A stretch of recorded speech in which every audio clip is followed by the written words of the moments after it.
Hello everyone, and welcome to Franchise Spotlight. In this episode, we're going to talk about James Bond films, specifically Dr. No, which was directed by Terrence Young and starring Sean Connery. It came out in 1962. Here we go.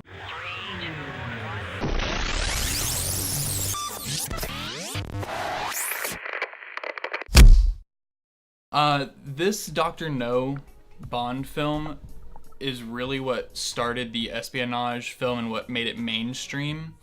I believe that this film is an all-around perfect film. While it doesn't really hold up to the action and like the Bond films that is played now, starring Daniel Craig, it definitely has its perks. I think Sean Connery plays Bond with such suave and class. I think he is the ideal James Bond. Sylvia Trench. I admire your luck, Mr. Bond. James Bond. And James Bond just kind of outsmarts everyone, which is a very unique characteristic style that he has. Whether he's outsmarting them physically, whether he's in fights, or the way he moves around a room or hides, and then both mentally, again, just knowing that he's smarter and he knows how to trick other people.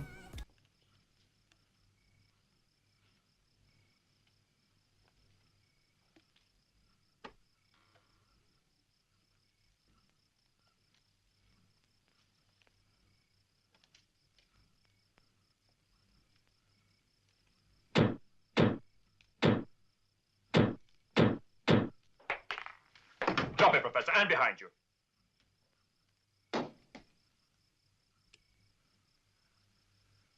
It's funny, I thought you'd turn up sooner or later. Sit down. Without the success of this Bond film, Dr. No, we wouldn't have films like the Mission Impossible movies, the Bourne Ultimatum movies. This movie really kicked off not only its own franchise, but set the path for other franchises to follow suit. And that's why I think this movie is so good and it definitely holds a special place in my heart, because I am a huge Bond film and I have a huge weakness for espionage movies. I love all kinds of espionage movies. They're all very different and unique, and this film is no exception to that. I think what makes all the Bond films so successful compared to other franchises is that it has a real world connection. Like, for example, this movie Dr. No, it came out in 1962. In the 60s was the height of the Cold War, and there was actually a reference in Dr. No to a real rocket. I believe it was called Mercury Freedom 7.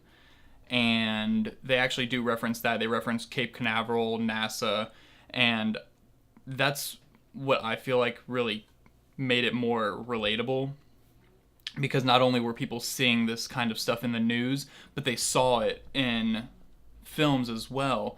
And all the Bond films that followed Dr. No kind of took that formula and put it into their own movies, whether it was dealing with terrorism, the space race, or Russians, or whatever. But we'll get into those specifics later with other movies. But just the success of Dr. No, I think, really played a part with that real world connection. And it goes to show that art really does imitate life. So thank you guys for tuning into this episode. Stay tuned for next week, and goodbye.